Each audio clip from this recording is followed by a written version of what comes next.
Welcome to this election night at Morgan You Asked For podcast. Just got home. We had conferences tonight till 7:30, so I just got home. College football playoff polls are out, rankings are out. Big night in America, election night. I got Fox News on one channel. I got NBC on another TV, I guess, on different TVs here. So who knows what is going to happen. Obviously, I don't have the sound on, so I don't know what they're saying, but it is kind of fun to watch the election. Don't care who you're for. It's fun to watch the projections and the differences on who's winning, what's winning, and what they're focused on. Yeah, I flipped around a little bit to the different channels. I don't really care either way that much. I find it more entertaining than anything. I'm just looking forward to the meltdown online for whoever the losing side is. That's where I get my enjoyment. One of these, I don't even know, has Trump with 111 electoral votes, and another one has him at 168. And actually, I think it's actually the NBC one that has him for way more ahead. I don't know. So it's weird. Don't know, don't care. Hopefully you went and voted if you knew what you were. See, this is a misnomer, and I've heard some people say this.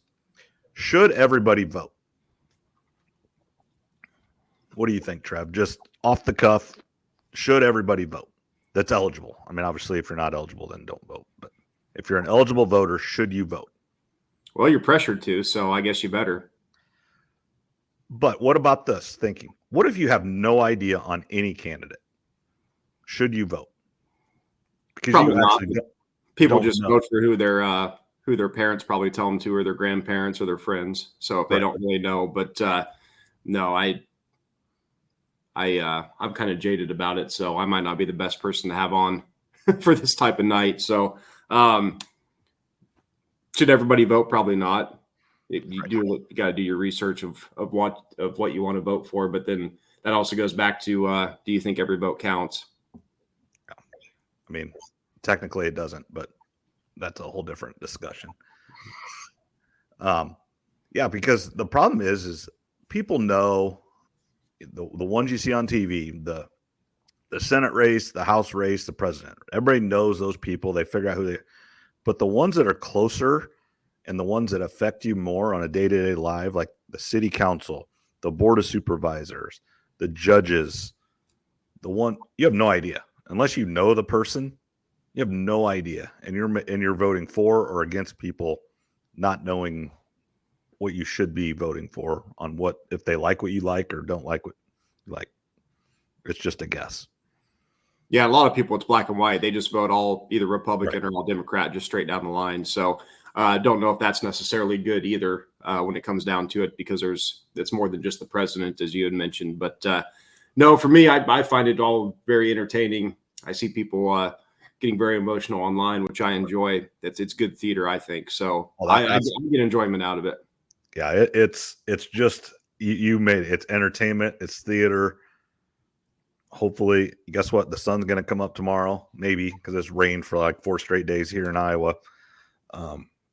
Sun is going to come out. Everybody's going to wake up and going to move forward. Hopefully tomorrow. Yeah, that's being told by a lot of people. The sun won't come up if a certain person wins or a certain person doesn't. So we'll have to be the judge of that tomorrow if we're still alive. Right. And then the other thing that I thought was funny, Murph and Andy on Monday was one of their polls. Do you vote for who you want or against who you don't want to win? There's probably a good mix of that. Some people vote for who they want. Some people vote because they don't like a certain person, the way they talk, the way they look. If you have a bad press conference or something like that, you can lose votes. So everybody's a little bit different on how they're voting or why they're voting. I just thought that was an interesting one because, right or wrong, there's some people that will not vote for Trump just because he's Trump. Doesn't matter if you like what he believes in or anything. It's Donald Trump. I'm not voting for him. Yeah, and there's a lot of people with their families voted a certain way their entire life, so that's who they're going to vote for. Right. Just like it's kind of like college and professional football teams. Young kids that are born, they just automatically become Iowa or Iowa State fans a lot of times because of their parents. So, And I failed at that horribly. Both of my Tyler likes Iowa State, but if that's not his like number one team, it's kind of weird. My daughter hates Iowa State because that's a whole different argument. But yeah, but like Tyler, he likes other schools and stuff. I'm like, where did I go wrong? Both the kids went to a lot of Iowa State stuff. Maybe I bet it to them too much. I mean, Tyler's been to more Iowa State games.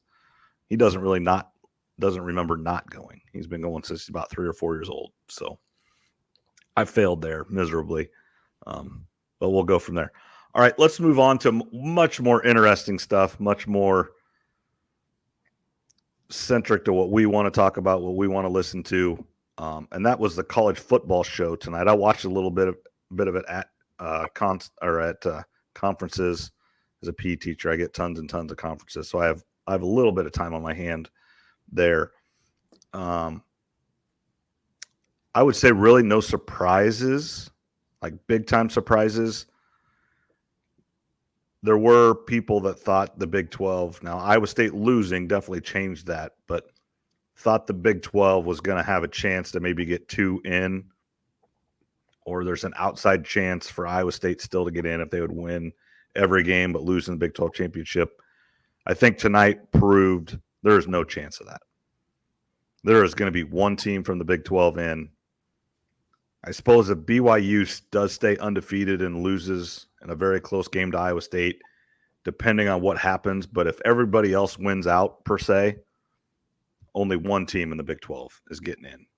4 Big 10, 4 SEC, Notre Dame, and then you got to fill out Boise State, the ACC champ, and then the Big 12 champ. With Iowa State losing, them dropping down to 17 in the polls, it tells you what the committee's thinking. The committee's only going to want to put one Big 12 team in if they have to. That could change, of course. We've talked about it before. Need Notre Dame to lose. Yep. But as of right now, if you're the Big 12 fan of Iowa State, that's why I text you Iowa State. Now you just got to get to Dallas. If you get to Dallas and win the game, then you're in. So I think it's pretty clear. If Iowa State would have won that game, obviously things would look a lot different. But the committee's telling you it's going to be a lot of Big 10 and SEC, which we already knew. And Notre Dame's going to get the nod over a second Big 12 team if it's close. And we've talked about that before because of TV ratings. Yeah, it doesn't matter what Big 12 team it is. It doesn't matter anything. If Notre Dame is undefeated or one-loss team, they will be in the playoff every year. Does not matter. Essentially, they're an automatic pick.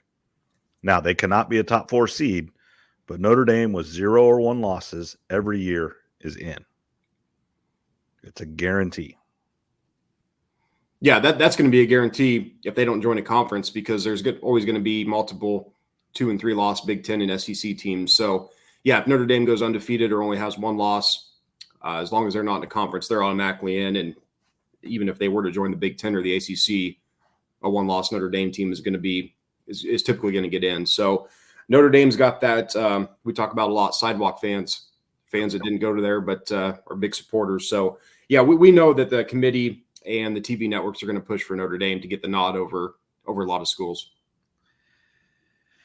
Yeah, and then BYU at 9, Indiana at 8. Correct? Is that what we have them at? Were they 8?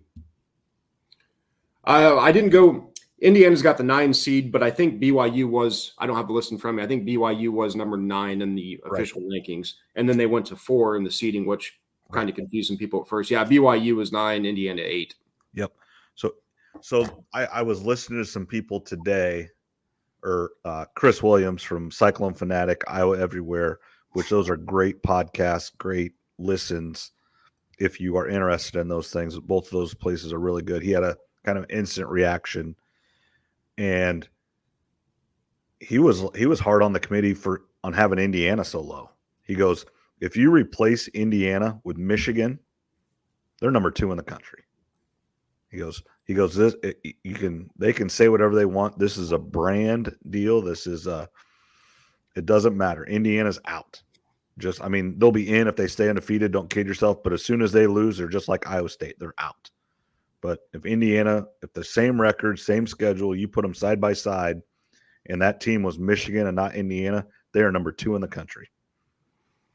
They definitely be higher than 8. I don't know if they'd be 2. Their schedule is kind of weak on paper. But the point remains, if it was Michigan, a Texas, a Tennessee, Notre Dame, Alabama, one of these typical big time blue red programs, yeah, they'd be ranked higher than the number 8. So yeah, we'll see how their rest of their season goes. I think they've got Michigan this week and then the big game at Ohio State, but it's looking like they can finish with maybe just one loss. And yeah, I mean, with the committee, at minimum, you're going to have a combination of 7 SEC and Big Ten schools. It's probably going to stay around 8.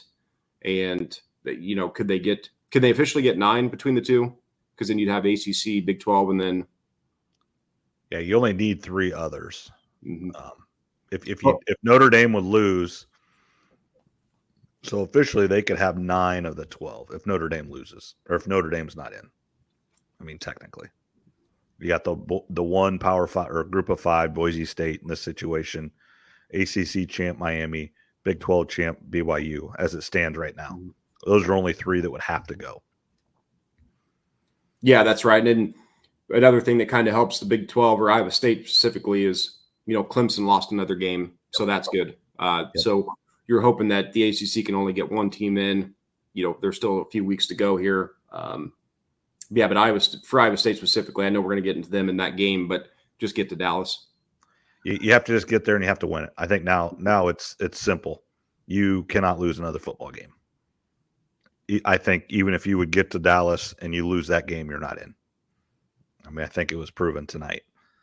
And unless there's a bunch of other losses, which last week helped a lot. It's just very, very unfortunate and sad. And we kind of circle this into talking about Iowa State in general. And our friend Brett texts me everything. Did you feel like breaking stuff? And the answer is no. It was just sadness and just, you got to be kidding me.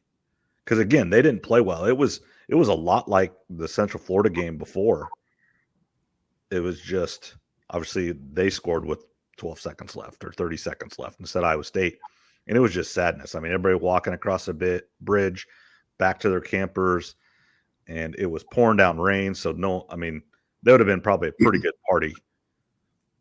And that's kind of what I was planning on. And in fact, we just kind of packed up and left. Got home about 10:30, watched the first half in the camper of the Iowa game. And I looked over at my dad and I just said, what are we doing? We have to sit in here. It stinks. It's raining. We can be home by 10:30. Took 20 minutes to pack up and left and got home about 10:30. So we didn't even stay there. We went up Saturday morning and left Saturday night. Definitely with a win, we would have stayed and had a good night. And if the weather was better, that didn't help. Yeah, it's definitely a disappointing loss for Iowa State to lose that one at home in that fashion. And again, I think I text you, is there a tiebreaker scenario if Colorado and Iowa State finish with the same conference record? Yes. And again, this was on Iowa Everywhere or Cyclone Fanatic. Somebody said it, that essentially Iowa State has the tiebreaker on Colorado unless Kansas State loses every game. Because somehow then the conference record would switch. Iowa State would lose to Kansas State. Iowa State's strength of schedule isn't great. Colorado's must be a little bit better. And the K-State thing must be helping Iowa State. But if Kansas State does not win another football game, then the tiebreaker would go to Colorado. I mean, essentially, Iowa State needs Texas Tech to beat Colorado this weekend. That'd be really, really nice. One, it would help our loss, and then it would take Colorado out. But ultimately, it doesn't matter if Iowa State doesn't win every game. So, yeah, that's going to be a big one. I think that game's in Lubbock. You wonder if Texas Tech will be up for it after the big upset at Iowa State. So, yeah, it's with Iowa State and Colorado not playing this year, again, if you're an Iowa State fan, you don't want to lose another game. But at the end of the day, as long as you get to Dallas, you obviously have to win the game, but at least you have a chance. Technically, you want all these teams to lose. I mean, obviously, you'd want BYU to lose 3 times. You want Kansas State to lose again. You want Colorado to lose a couple times. You need Texas Tech to lose. If you can get in, even if you have 2 or 3 losses, if you can get into that game, then essentially your playoff starts right there. Mm-hmm. Yeah, just get there. Again, it's a disappointing loss for Iowa State and their fans, but still 7-1 is a great start to the season. It's bitter right now, and it should be. But there's still 4 games left. Yep. So yeah, I'd there's say still work to if do. you would have asked us, I went through it and I had us undefeated, and I was on pretty good at that. And then after the first game, I kind of lost my marbles a little bit because they played horrible. But North Dakota has proven they're really good. I think they're ranked right at the top of FCS, and those teams have came in to Ames, North Dakota State, and beat Iowa State before. The same type of teams. And Iowa State, it wasn't a runaway win, but there was never any question they were going to win the game. It just wasn't as pretty as we thought. But overall, I was on what was happening with Iowa State. I thought they'd be really good. Their schedule was very much favorable. Then it kind of opened up even more. Kansas ended up not being very good, which I'm very scared of this game too, because Kansas is 2-6, but they've had a lead in almost every game and kind of blown leads and kind of found ways to lose. But got to win. It's just that simple. They had a little bit of margin for error. Now they have 0. So you just have to win. We kind of talked about this right before we hit record, but let's project everything was the same. Iowa State wins that game on Saturday by 5 points. Like they just don't score that last touchdown. So Iowa State's 8-0. Are they 10 or 11 ahead of Notre Dame and Alabama in that situation? Or would they be like 13, like where SMU was? It's a good question. I don't know. I think they might have been 13 or 14 out. Yeah, the rankings, they were ahead, but you can tell that maybe the committee would have put them in for a week because they'd be undefeated. It'd be tough to have Alabama ahead of them with 2 losses, but you can tell that the committee, they only want one Big 12 team. It's a good question if they would have won that game, where Alabama would be. Alabama would maybe be the first team out with Notre Dame moving down. They were 10. Maybe Notre Dame would be the 12 spot or something like that. But it's unfortunate for Iowa State. It is interesting, though, to look at the matchups. Boise State, Ohio State. I think that's the one that everybody kind of has locked in right now. I think that's just that is what it is. And I was kind of sad looking at these because we were excited about these matchups that LSU comes into Notre Dame or LSU goes to Penn State. Well, it's Notre Dame, Penn State. They're both North schools. It's Indiana, Tennessee. They're not very far away. Indiana's going just a little bit south. And then it's Texas, Alabama, which is a huge game. Don't kid yourself. That would be your Friday night game. I don't know. It's 2 pretty big. You got Notre Dame, Penn State, or you got Texas, Alabama. Which one do you put on Friday night? Probably Notre Dame, Penn State. But here's what Boise State, Ohio State, and Indiana, Tennessee, those were the 2 that I had when we talked a week or 2 ago. Yeah. So I had those. What I would do, if I was running the TV networks, I'd flip Alabama and Notre Dame. So I would have Alabama going to Penn State. I think that'd be more of a fun matchup. And then I'd have Notre Dame going to Texas. Right. I think those would be better TV matchups. Alabama and Texas, those are 2 SEC teams. And then Notre Dame, Penn State, that would still be interesting. But as you mentioned, those are 2 North teams, not far from each other. Right. It's you want Alabama or Georgia or Tennessee to head to Notre Dame when it's 19 degrees out, or head to Happy Valley or Ohio State. I mean, depending on, the other thing that's happened here, let's say Iowa State runs the table and wins and beats BYU. They got 1 loss to Texas Tech. Boise State runs the table. Is there a chance that I think there is a chance. Is there a likelihood that Boise State is ranked ahead of the Big 12 champion Iowa State? And then Boise State would get the bye. Iowa State would be the 5 seed and host a game that weekend. I think that's a very real possibility if Iowa State would come back and win the Big 12. Or let's just, in this scenario, Iowa State loses another game, Colorado with 1 loss gets in there. Or even if BYU would win it, but they lose a game along the way. I think there's a chance. 3-point loss on the road at Oregon. Isn't that what happened? Mm-hmm. That's about as impressive as a loss of anybody in the country has. Obviously, it's tough for me to put Boise State as one of the top 4 seeds though with the Mountain West Conference. The Big 12 is still a better conference in my opinion, so I would want to see the Big 12 champ get that depending on their record. But there is some love for Boise State, and like we talked about, them having a Heisman front runner on their team also helps in Ashton Genty. So personally, I would still put the Big 12 champ as long as they're undefeated or 1 loss ahead of Boise State. But we'll see how it finishes out, though, obviously, the rest of the season. Yeah, so with that, Colorado State, Iowa State at 17. There really wasn't any other surprise. Kansas State was at 19 and Colorado was at 20. So those were the other Big 12 teams. Iowa did not make it. They got to be getting closer. If you're Iowa State, you want Iowa to keep winning. And we can kind of talk about Iowa. New quarterback. Cade McNamara's out again this week. I think Kirk Ferentz said I just got home. Usually on Tuesdays evenings and stuff when I get home, I watched Matt Campbell's press conference. I watched Kirk Ferentz's press conference just so I have some knowledge in that, but I have not done that yet. So I'm a little behind, but obviously I see it on Twitter and just see kind of the highlights and stuff. But I do like watching the entire 20 minutes or so just because you get kind of the bigger picture of it. Cade's still out. I don't think Cade can travel is what they're kind of saying. That's one of the things that they're going to say, right or wrong. I think they're going to protect Kirk Ferentz. They're going to protect Cade McNamara and just say he's hurt. And he's probably just going to be hurt the rest of the year. Don't care if it's truthful or not. They can't put him back out there. And they're going to protect him. Kirk Ferentz is that type of guy. He stuck his neck out for McNamara. From everything you hear and been told, he's never done anything wrong off the field or anything. He wasn't very good on the field.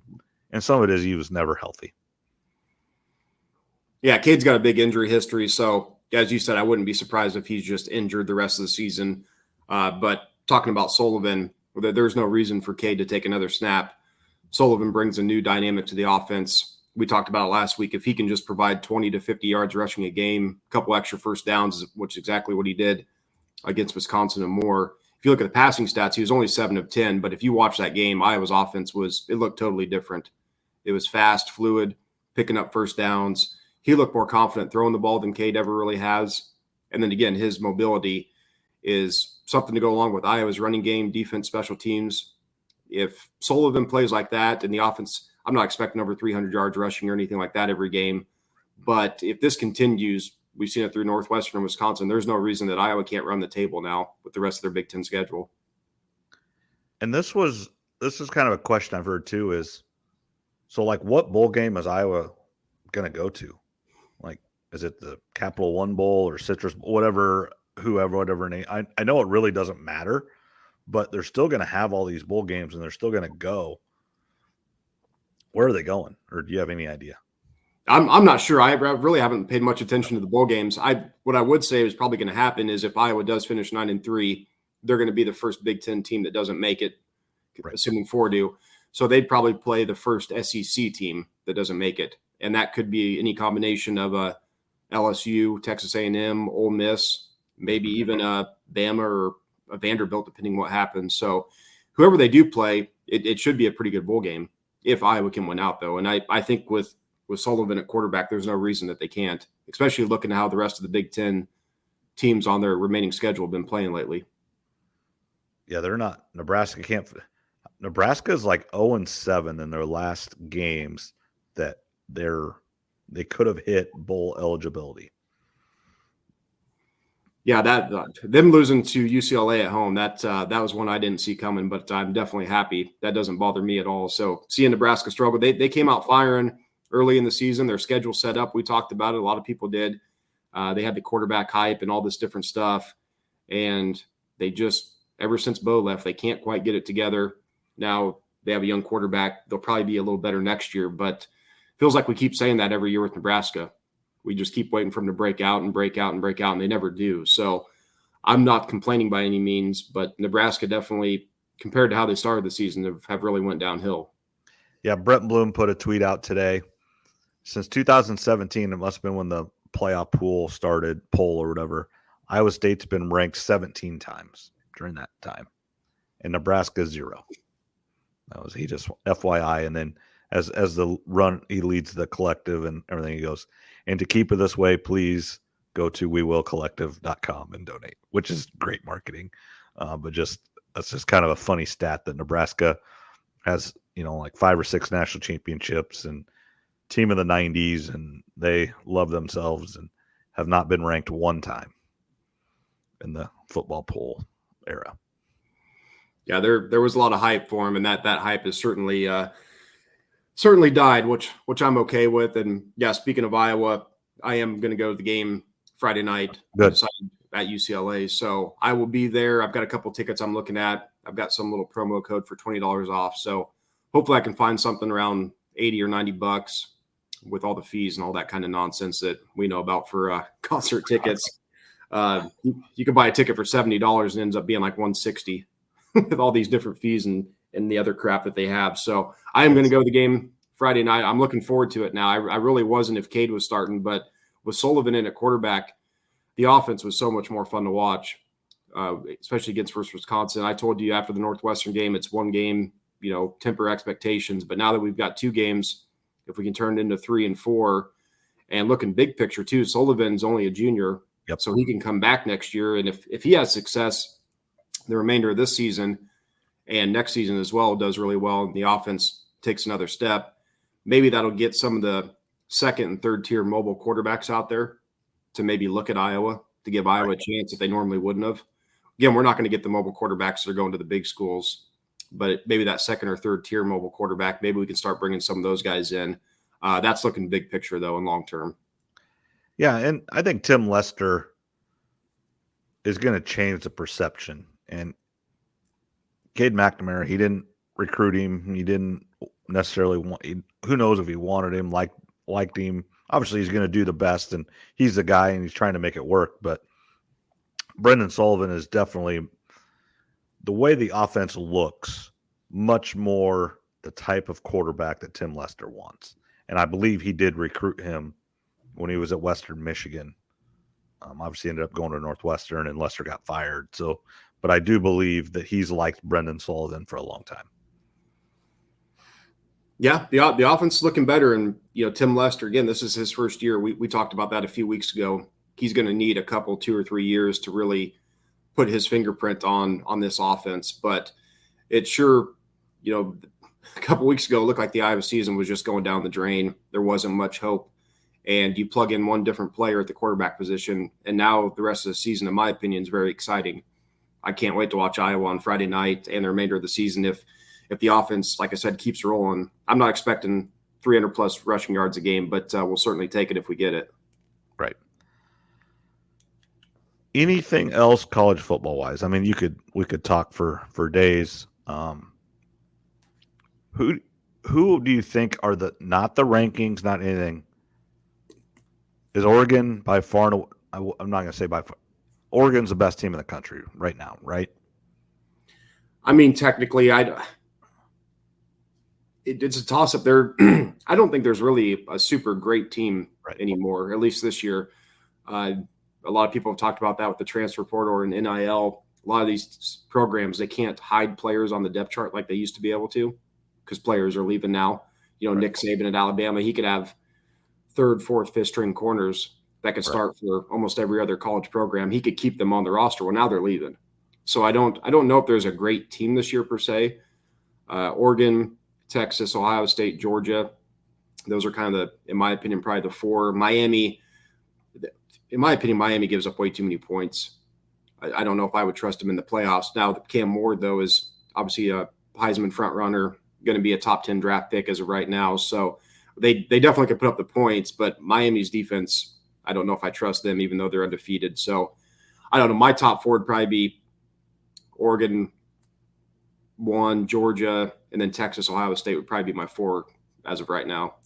Right. I agree. I mean, it's just sorry, I'm trying to switch some things out here. and you thought maybe LSU could make a comeback. Texas A&M had a big game that they lost to South Carolina. So there's a lot more upsets. Penn State, that's why I just can't buy into them. Their offense can't do anything versus Ohio State or Michigan over the years under James Franklin. Tennessee's maybe the team to look out for now that I'm looking at it. They've only got one loss, but maybe Tennessee's not maybe a surprise team, but a team that could go on a run that people aren't talking about a lot right now outside the SEC. Yeah, because I think they played Georgia. So with each of them with one loss, probably the winner of that game goes to the championship game. And as we said, if you get to the game, you got a chance. I just got a text from our buddy Vince.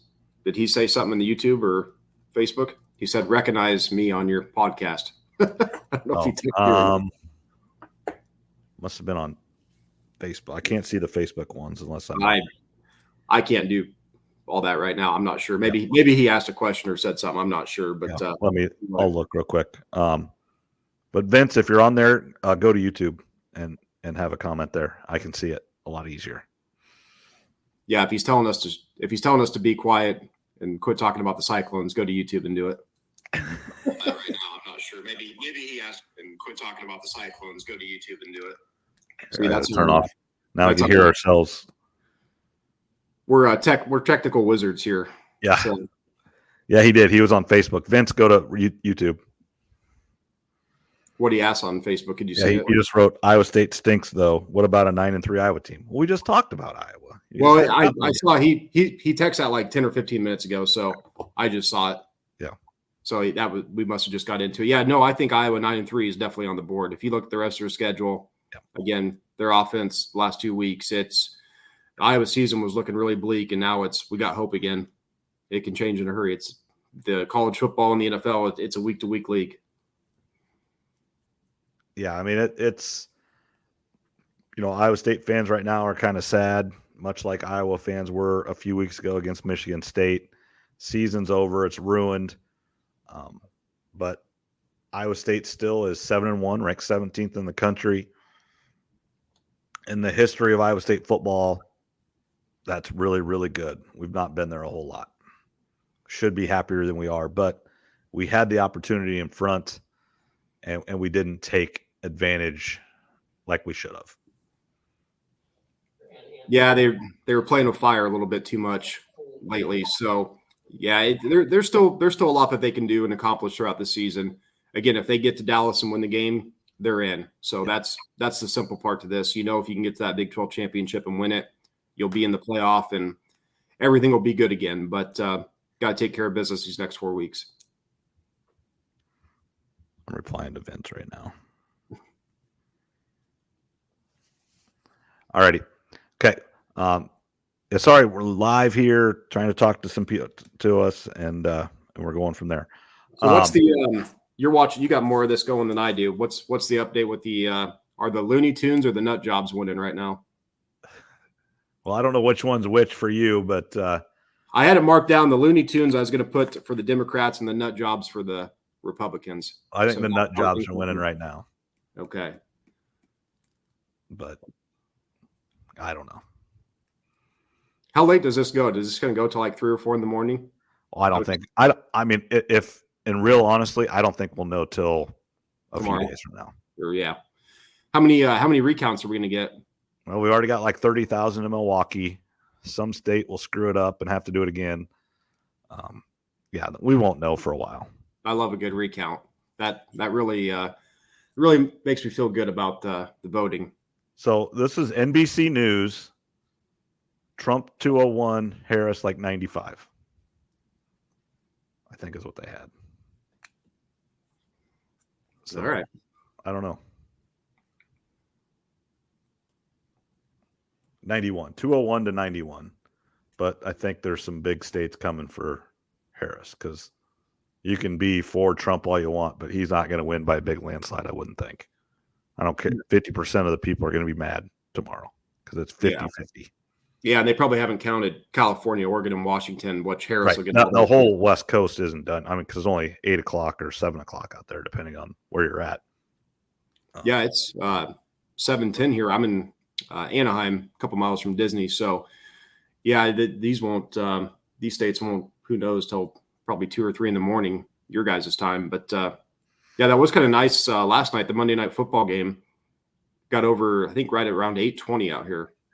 Which is, I'll say this: Midwest, Mountain, and the West Coast time out here are all pretty good in their own way.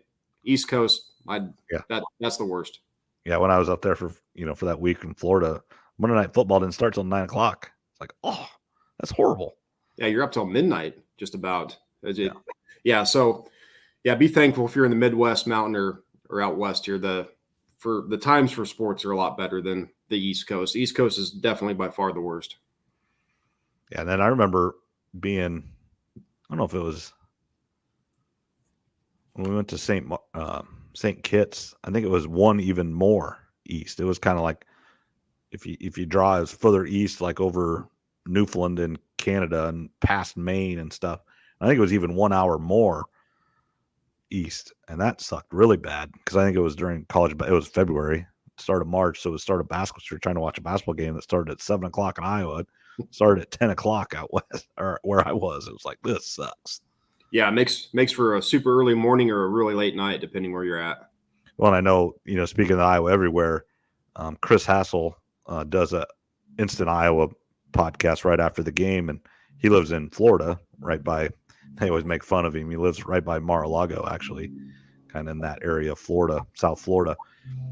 And the game doesn't get started till what time's the game? 7 o'clock out there. The Iowa game here, 6 o'clock there, maybe 6 o'clock on Friday. Yeah, so 8 o'clock here. So it won't start till 9 o'clock out in Miami area. Yeah, definitely. The time zones, that's a whole nother thing. Daylight savings, and it's getting dark early now. And yeah, I saw some video the other day where it was like 4:50. A guy was raking leaves in his yard. It was a joke. He had it at 4:59 p.m. and then when it hit 5, it just went pitch black. That's what it feels like. It does. It's it was crazy. I mean, and I understand why they do it, because it is different. Start going to school and having kids running around, walking around, and it's still kind of dark out before this week. So I do understand it. And I don't know the right way to do it, which one you should stay at, or I'm not that smart. I have no idea. Yeah, we talked about before. I don't think it's healthy for people to go to work when it's dark and then go home, leave the office or the school when it's dark as well. Now, if you work like a third shift or something, then that kind of is what it is. But if you're working normal hours, I just don't think it's mentally healthy for people to go to work when it's dark and then leave the building when it's dark. It's depressing. All right. And that's, as a teacher, we do get to leave at 3:30. So it still is light. But if you stay for an hour and just work after school, which sometimes you have to do or want to do, or just to get stuff done, yeah, you walk out. I get there about 7:30 in the morning, and it's 4:30, 5 o'clock. It's dark. Yeah, especially if you're coaching sports too, then it's definitely going to be dark by the time you leave. So, yeah, winter time's here. It's, the good is we've got lots of sports going on, but that cold weather is getting ready to start hitting here soon. Yeah, absolutely. Let's move on to the NFL. Trade deadline today. I know you kind of have a list of some trades. There were quite a few trades today. No, I don't think any big names. And the one that I want to bring up, the guy I work with, Kyle, he's a Chiefs fan, and they traded for Hopkins a couple weeks ago. He scored a couple touchdowns last night, kind of getting into the swing of things. He's going to help them for a 5th-round draft pick. And the Cowboys, who just cannot figure things out, traded for the Panthers' 4th-string receiver for a 4th-round draft pick, and people are losing their minds. Yeah, that trade, Jonathan Mingo from Carolina, that's definitely, as of right now, it's an overpay. Now, maybe he needs to change the scenery. All these trades, you don't know until the guy starts playing for the new team. But on paper, that's an overpay. And Dallas, almost you wonder if they should be sellers instead of buyers at this point. Some people brought up Zach Martin, their guard, being traded to the Texans or other teams that need O-line help. Obviously, that didn't happen. The trade deadline's over, so all the trades that took place, that's all we're going to get. The Dallas one looks like the worst on paper. As far as big names go, The biggest was Marshawn Lattimore, the corner for the Saints. He goes to Washington for a third. He's a good corner if he stays healthy. I think he's only 28 years old. That's a big get for Washington. They needed a corner help more than anything. Zadarius Smith went to the Lions, pass rusher for 5th and 6. There were some rumors that they might bring in someone else, but they did bring in some depth. Again, we talked about it. They waited till the very end, just about, when Hutchinson got hurt, they didn't panic and overpay for someone. They took their time, and obviously winning games, winning out since he got hurt has helped. So they weren't desperate. Your Bears traded Khalil Herbert to the Bengals for a 7th. Not much there, but if he's not playing, at least you got something for him. Yep. And then the Steelers traded for 2 guys, Mike Williams, a receiver, a 5th-round pick for, so hopefully he can stay healthy, and then Preston Smith from the Packers. Some people are a little bit surprised by that, but they want the younger guys there in Green Bay to start playing, and it frees up about $3 million in cap space, I think, for the Packers. So the Steelers are buyers, and those are all the trades that we got. But, yeah, Hopkins especially, he looked good. You could see that coming from a mile away. Yeah. I mean, a good receiver like that that's playing with bad quarterbacks in Tennessee, now he goes to Patrick Mahomes. That's all the Chiefs needed. and I really liked his Remember the Titans dance. That was really good. I think that's clever. It's smart. It's funny. It's what makes sports and let people be people a little bit. And, for a while, the NFL wasn't letting any of those things go on. They do let them go on now, but I thought that was really good. Yeah, it was definitely, it was a cool little dance. And yeah, the Chiefs, I mean, I know a lot of people are tired of them, but they're not going away. They just continue to win by any means necessary. So yeah, Hopkins, that was a guy I tried to pick up in some fantasy leagues that I was in. He was only available in one. So in one of my leagues, I was able to get DeAndre Hopkins, which was nice. And they're going to get, at some point, they're probably going to get Hollywood Brown back. Right. To bring more depth at the receiver position. Rashee Rice is going to be out till next year. And then Pacheco potentially could be back before the end of the season. So bringing in Hopkins, and then if they do get those other 2 back, they didn't have to trade for those guys. Those guys are just injured. But it would almost feel like you're getting freebies at that point for the Chiefs. And the Chiefs are already 8-0. And if they start getting healthier, that's a scary thought for the rest of the NFL. I heard a thing today, they're 8-0, but they've led in less than half of the game time, which is craziness. But just one other NFL thing. I know everybody that follows the NFL has seen Dak Prescott, say, we effing suck, that, which he's not wrong. And then did you see last night when the Chiefs won the coin toss, what Mayfield did? He knew it was over. Mm-hmm.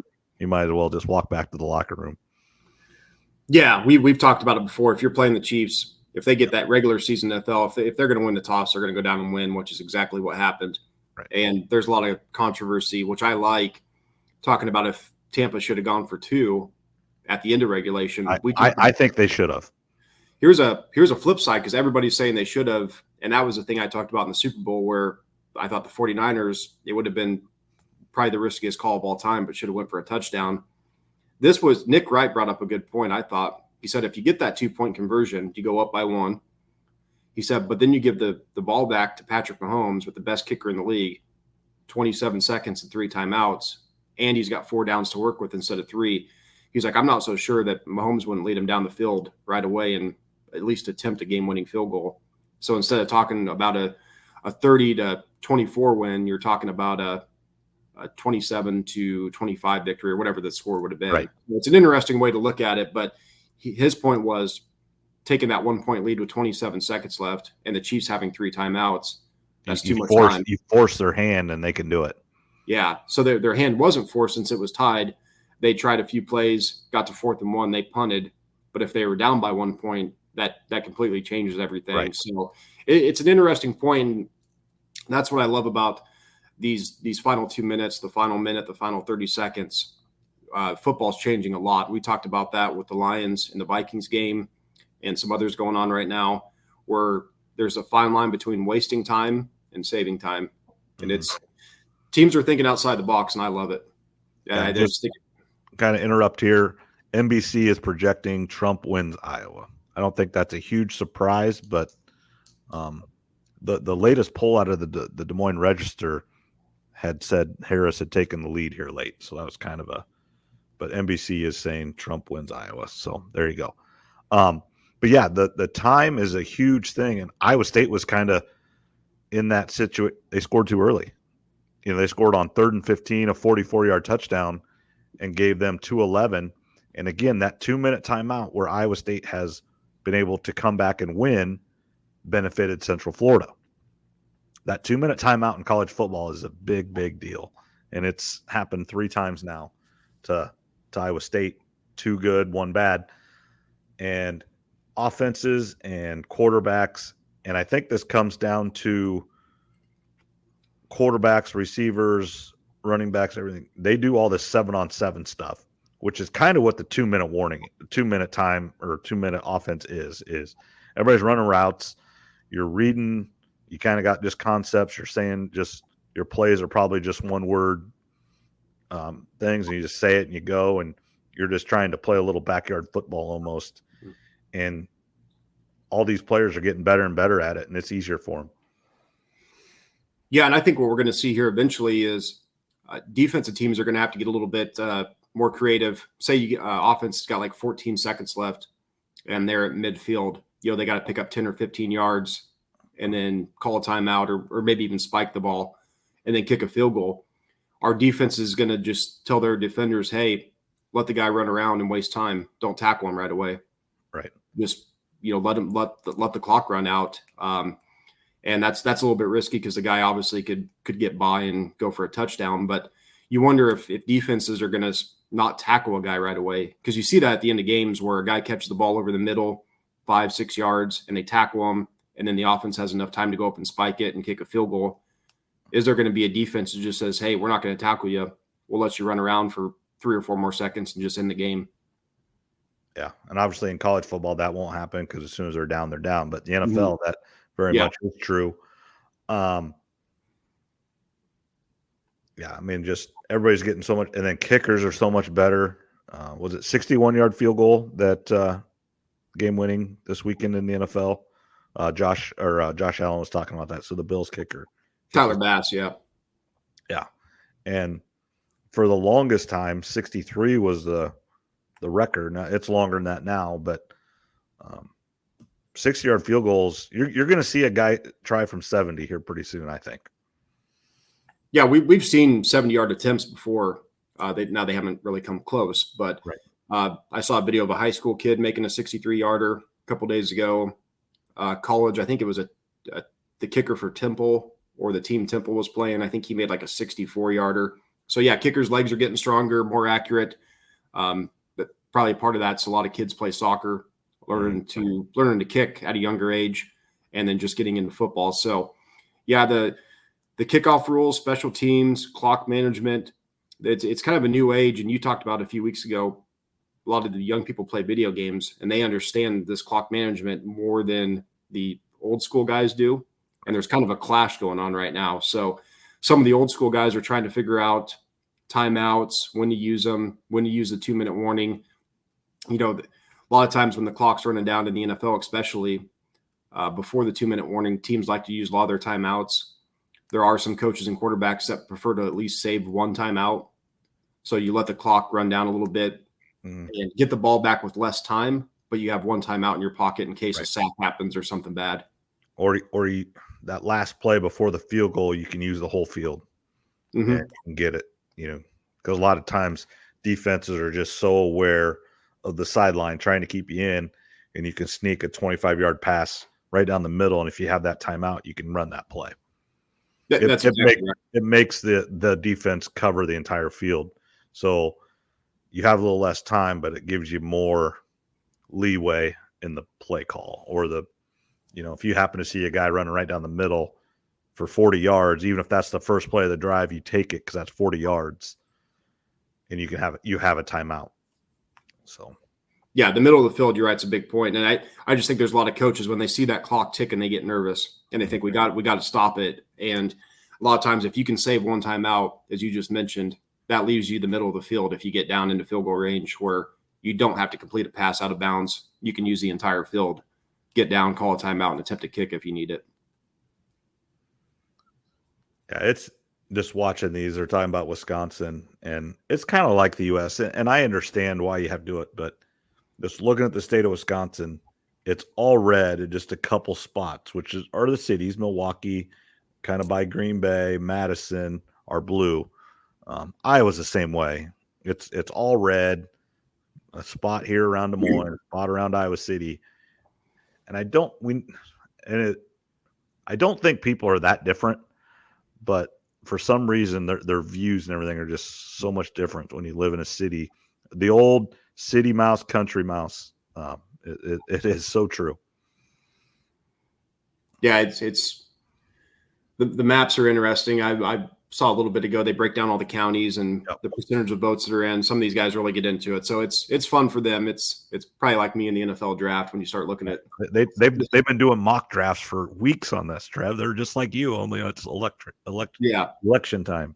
No, that's exactly right. So it's it looks like it's getting close. I was flipping around earlier. It was funny because all the channels had different updated numbers. What they're projecting and. Yeah, that's so NBC, it's 207 to 91. And then I'm watching, this is channel 8 now. So this is CBS. It's on local. They're doing local stuff. So that's not going to help us. Sorry. Yep. That's not going to help us for the big election. They're just talking about Iowa. So.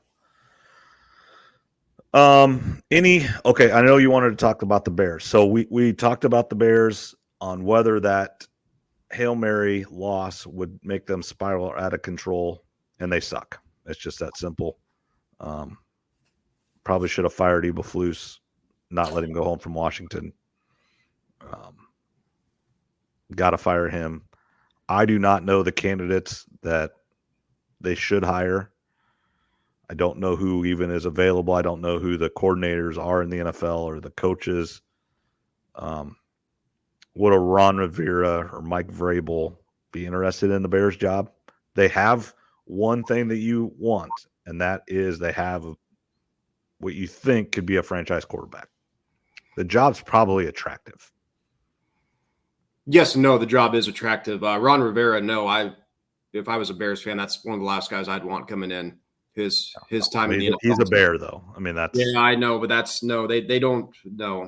They need to go forward, not backwards in time. They need to put the 85 Bears behind them. They need to look to the future. So, if they hired Ron Rivera, I would just I think that would be about worst case scenario for the Bears, in my opinion.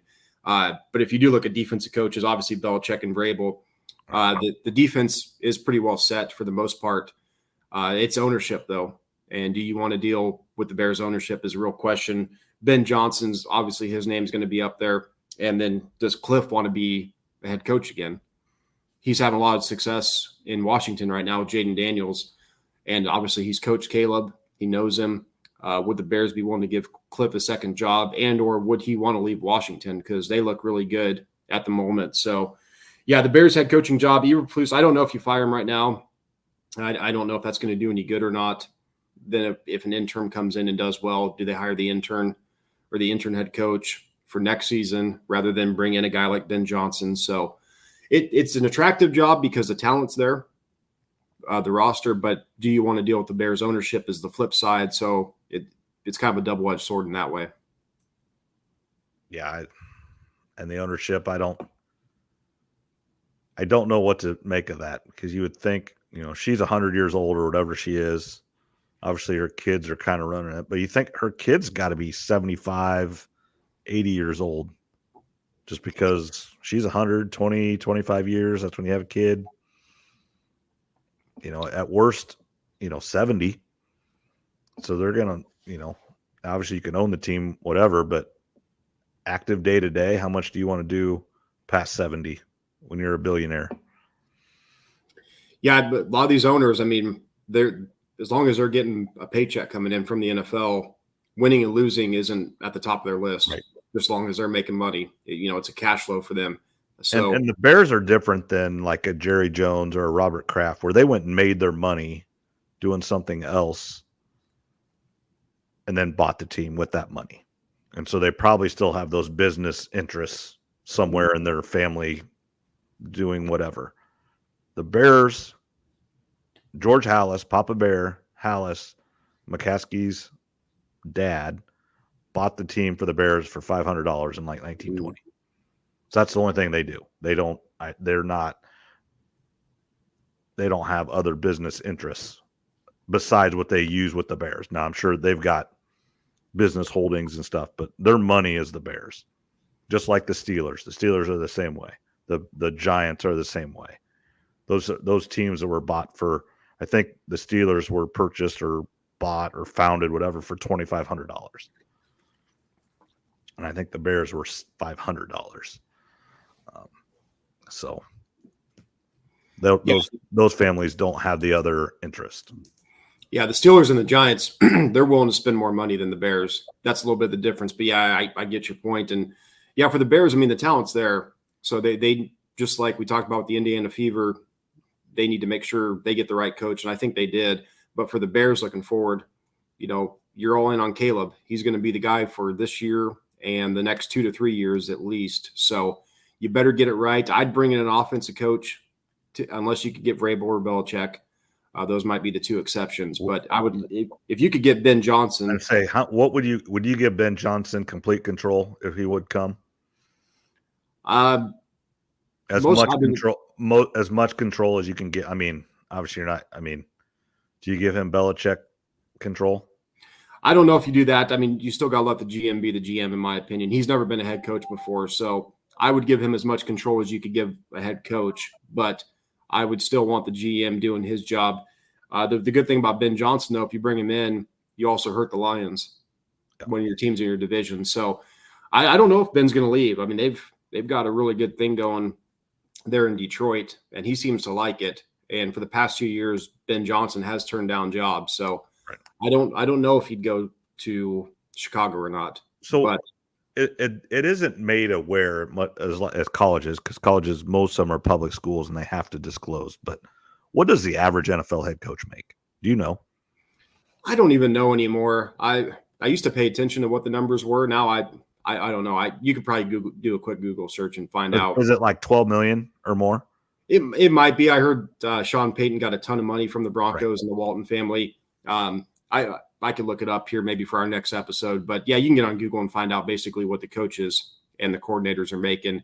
It's pretty good money, and I'm pretty sure that the Lions gave Ben Johnson. Well, they had to give him about as much as they could afford, and that again, they've got other interests since their last name is Ford.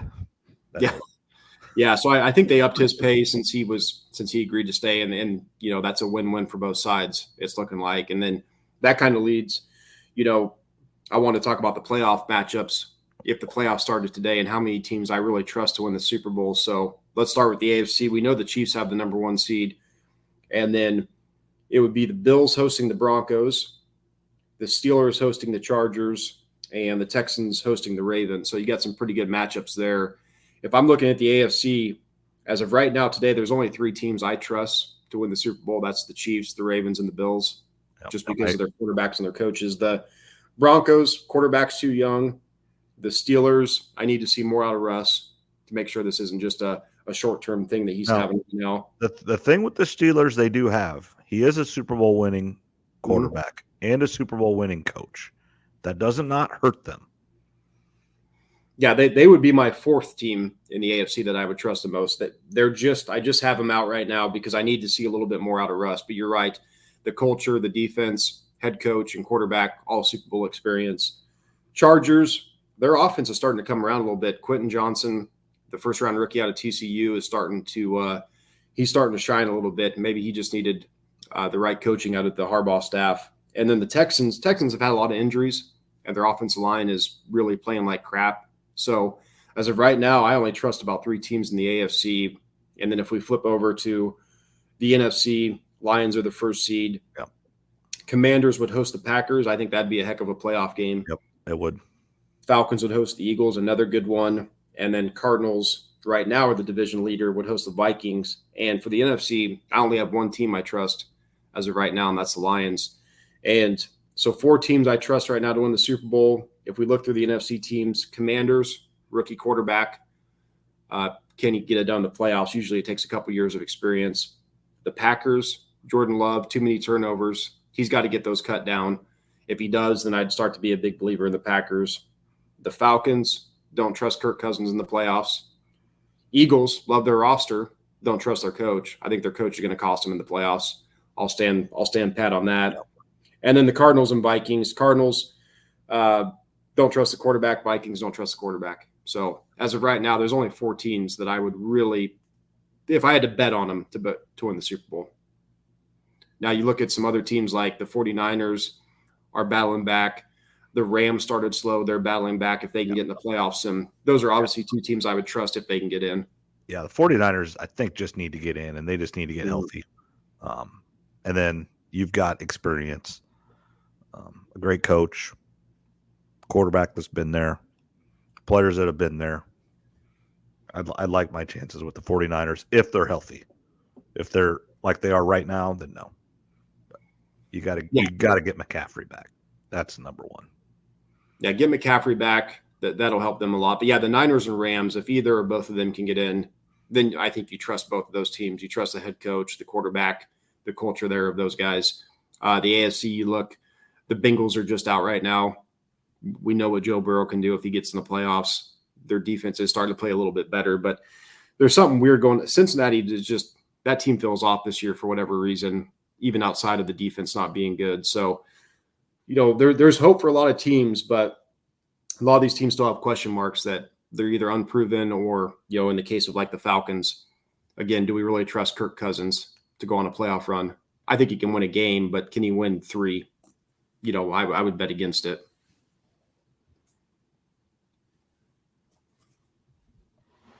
Oh, sorry, they're trying to get a cord. I dropped it. All right. Yeah, I'm completely with you on those teams. What are the odds of the Chiefs going to win 3 in a row? I mean, right now you couldn't bet against them, could you? No, I wouldn't bet against them in the AFC. A lot of people like the Ravens. Again, the Ravens look great in the regular season, but some of Lamar Jackson's worst games as a pro have come in the playoffs. So he's got to prove it. He's on track to win the MVP again, rightfully so. But Lamar's in a weird spot.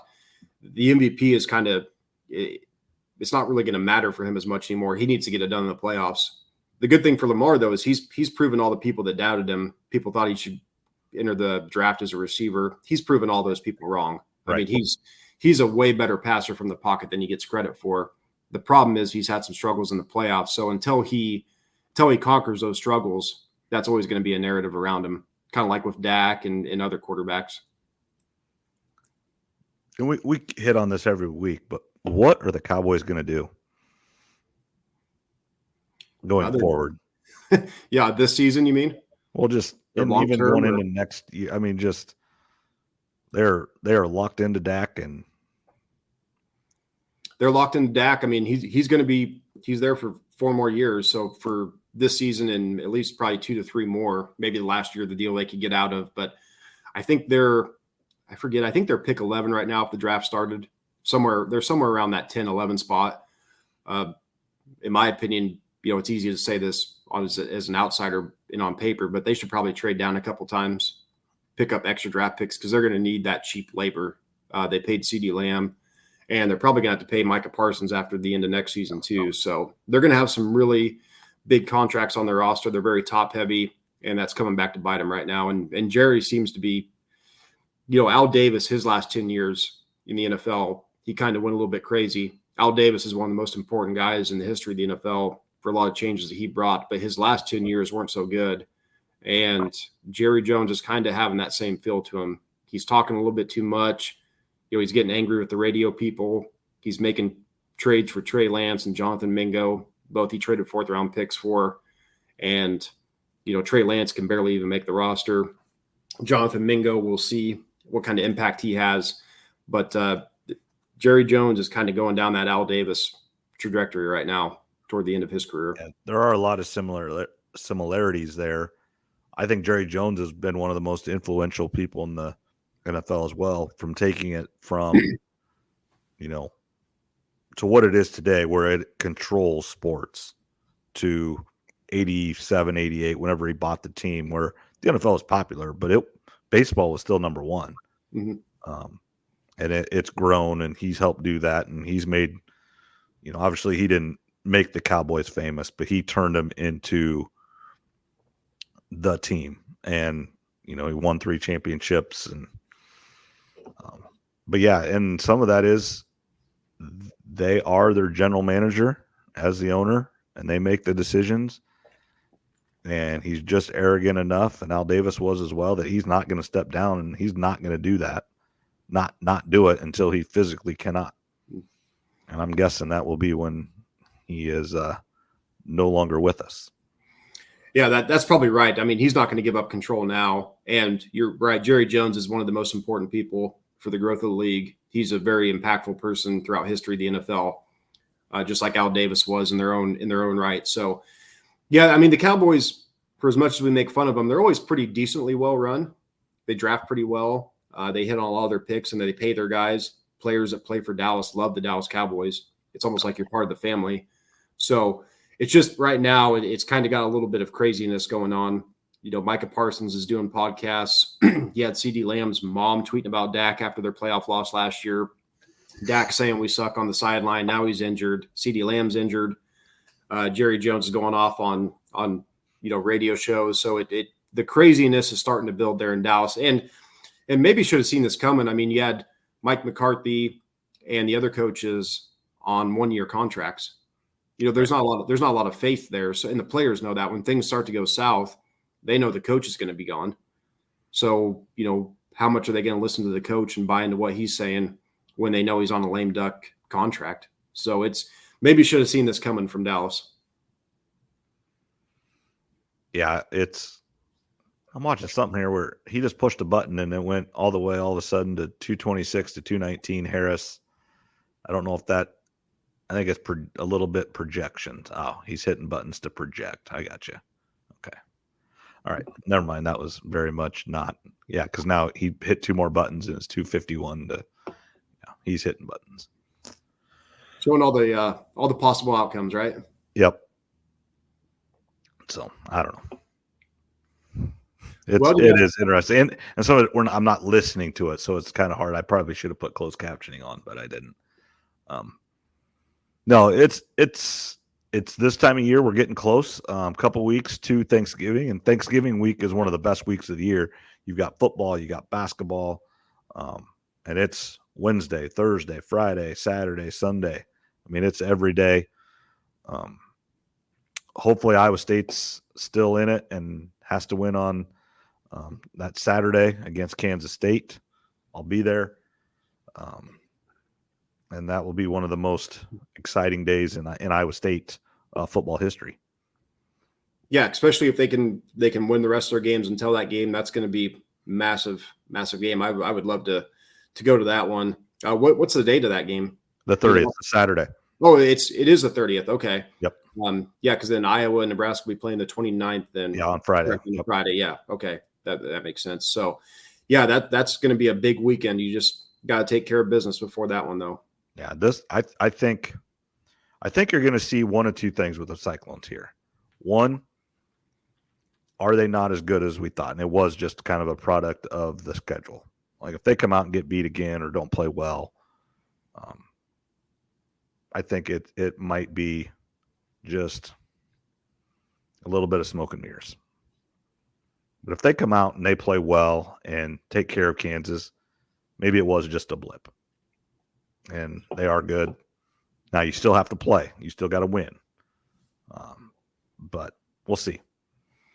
Yeah, we're going to find out if it was smoke and mirrors, like you said, or if they're legitimately one of the top, 10 to 15 teams in the country. We'll know soon enough. And yeah, like you said, Thanksgiving's coming up. It's an exciting time. Women's and men's college basketball is getting started. I know Iowa State played yesterday or tonight. Yep, they played last night. Mississippi Valley State, 340 teams in Division I. They're ranked 340th. They won by 40. Well, they did what they were supposed to, and I think the Iowa women played. They didn't cover. The spread was 46.5. Okay. So the bet was Mississippi Valley State. I had a friend that he asked me what to bet. I go, 46.5. You have to go with Mississippi Valley State just because obviously they could have covered, but they were up about 40, about 2.5 minutes left. And then you put your last few guys in, and then, they just can't score. Yeah, that's a lot of points to give up. I'd be on the underdog too if I had to bet on that. So I think Iowa women play Wednesday night versus Northern Illinois or someone. So that those seasons are getting kicked off, and we'll see what happens here with election night. I'm sure a lot of folks are going to be staying up late, waiting for results to come in, and I guess we'll see what happens. Yep. Well, hopefully we all wake up in the morning and nuclear bombs and everything didn't go off, and I don't know, but it honestly, tomorrow afternoon when it's a little bit clearer, I still don't think we'll have a projected winner, but I don't think it'll be like you're winning. I don't think either one of them will congratulate the other one tonight. Make the phone call, and I don't know. I could be way wrong on this, but yeah, I kind of have an idea. You know what I'd like to see? I keep hearing everyone say they're ready for the political ads to be over.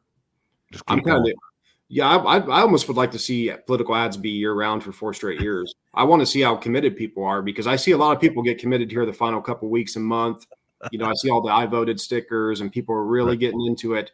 I want to see how many people are going to do that for 4 straight years. So I'm in favor of having political ads all day, every day for 4 straight years. Just to see how you're for free market capitalism, and we're going to save all these media companies by all this extra ad money. Yeah, I'm for chaos. I want to see people losing their minds year round online, and I'm all for that. I want to go the opposite. Yeah, I wouldn't mind the not having so much mailings and the things that cost money, like a TV ad or a TV thing. You can turn it if you want. A text message, you can turn them off if you want. But the TV ads or the mailings and stuff that you get, that costs real money. Tangible paper, things like that, printing, everything else like that. I'd like to see that go away. But yeah, the money spent on all the political ads though is pretty. If you could take the money that is spent on these elections and put it to good use and something else, we might have something.